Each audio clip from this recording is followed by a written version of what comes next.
Yes, yes, yes. Good morning sa lahat ng mga subscriber and Filipino Guerrilla Forces. Karating ko lang galing sa Batangas na kung saan ay kinausap ko ang mga miyembro ng Filipino Guerrilla Forces na dati nilang saman is Haring Bakal. Yung Haring Bakal na yan ay hindi tinatablan sila ng bakal. Ibig sabihin ng bala, according to them. So, gusto na nilang umalma sa mga nangyayari sa ating bansa. Pero, sabi ko sa kanila, kailangan people's initiative tayo. Dumami tayo para sabihin natin na kaysa tayo na paalisin natin ang Marcos. Ganun lang yun.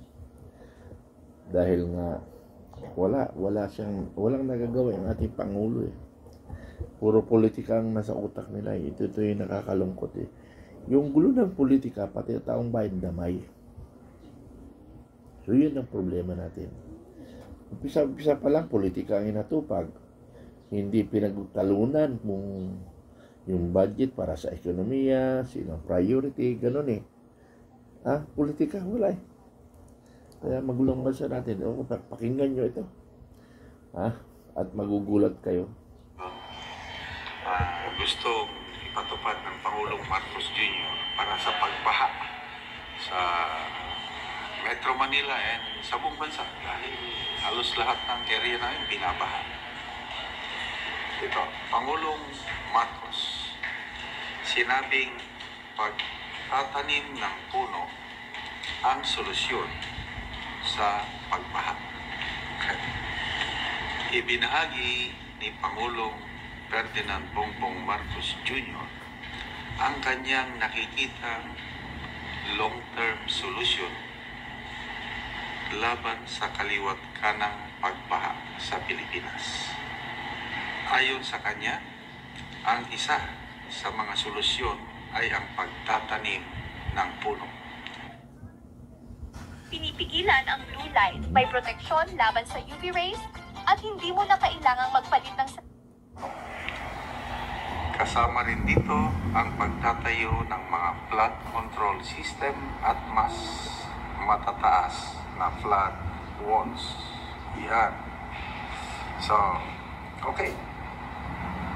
Agree ako niyan. Walang masama sa pagtatanim ng puno.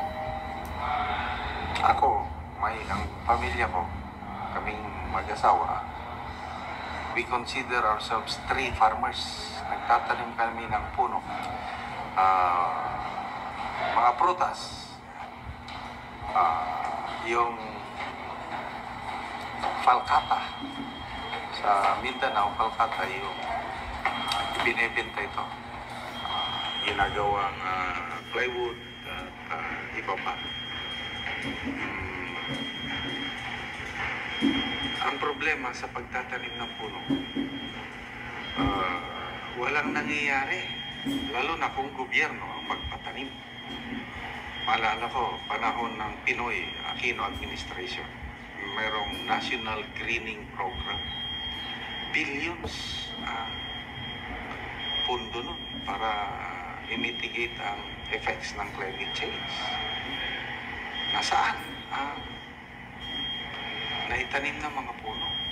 Ako, ang itinanim lang mga along the highway, yung mga flowering trees puno sayang lang.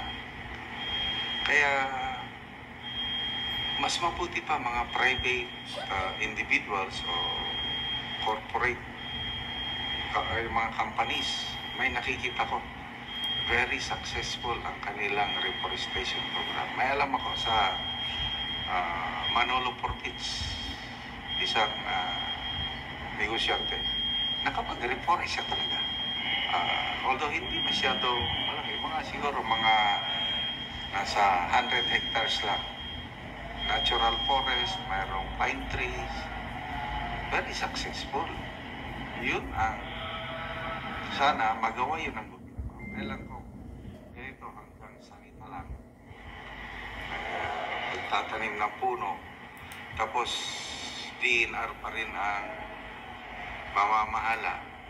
Baka matulad lang tayo panahon ng Pinoy administration na billions of pesos ginastos sa National Cleaning Program. Wala ako nakikitang resulta ba?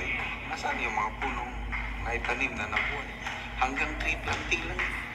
O diba? Maalala ko, elementary pa lang ako. Nag-tree planting na.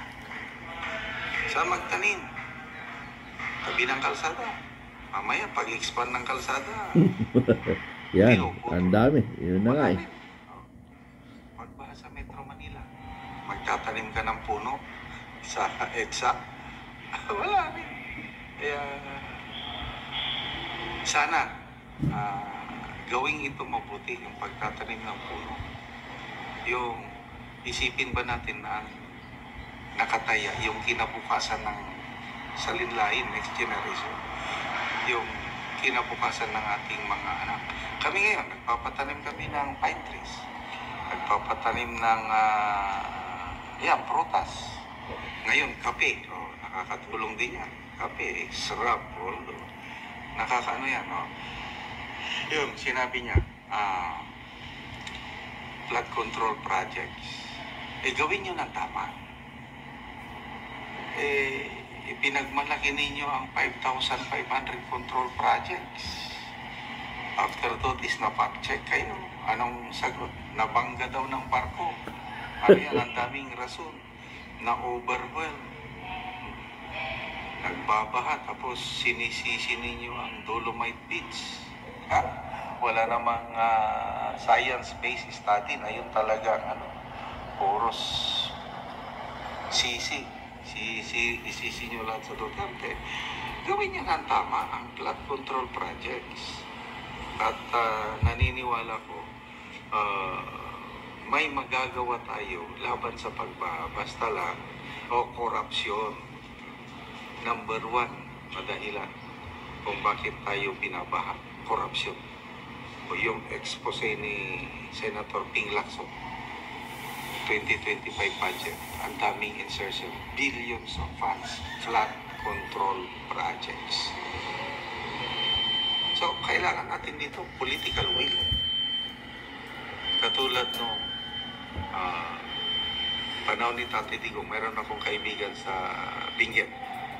Sabi niya, Kapsat, sabi niya, ito, flood control project sa aming munisipalidad. Nakalimutan ko yung bayan nila sa Benguet. Panahon ni Tatay Digong, takot ang mga kontraktor na mangurakot kasi baka isumbong sila sa 8888 at saka baka hindi sila bayaran. Kaya ito, pinadala niya ako ng picture na rumaragasak yung tubig ilog sa bayan nila. Kailang matibay. It's working, functional. Kaya sabi niya, salamat, panahon ni Tatay Digong napatayo ito at magandang pagkagawa dahil takot sila kay Digong. Dapat ganun. Yung Digong na nakatulong sa sambayanan, nakakarami. Ikinulong din niyo. Akala niyo po, mamamatay tao na siya. Anyway, pagdasal na lang po natin.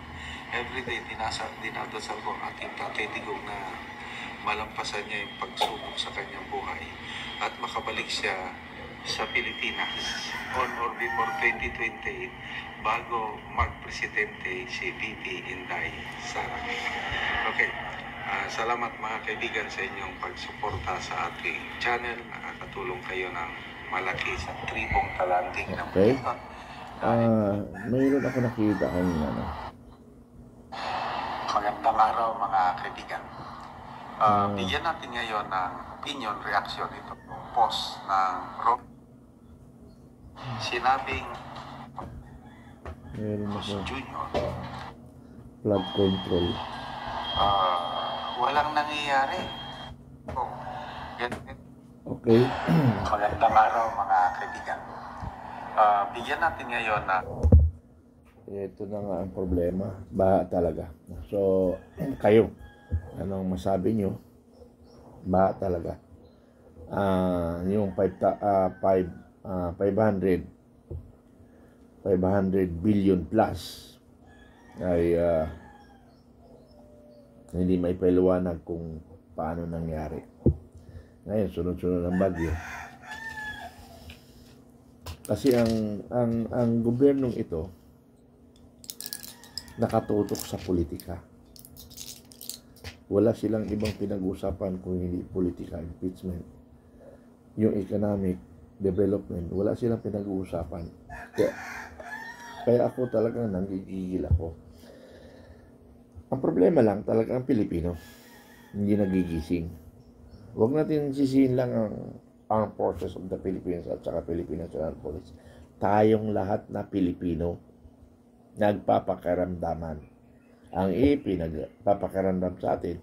Tayo, nakikiramdam tayo sa EAP, PNP. So, in general, Pilipino ang nagpabaya sa ating bayan. Pumapayag tayo na abusuin tayo. So, ang may kasalanan talaga, tayo. Tayong Pilipino. Kaya, walang sisiyan. Pero kami sa Filipino Guerrilla Forces ay kumikilos. At pinag-aaralan namin. Kumuha kami ng timing kung gusto ba ng taong bayan. Yun ang aming hinintay. Kaya nga People's Initiative. Yun lang. Maraming salamat.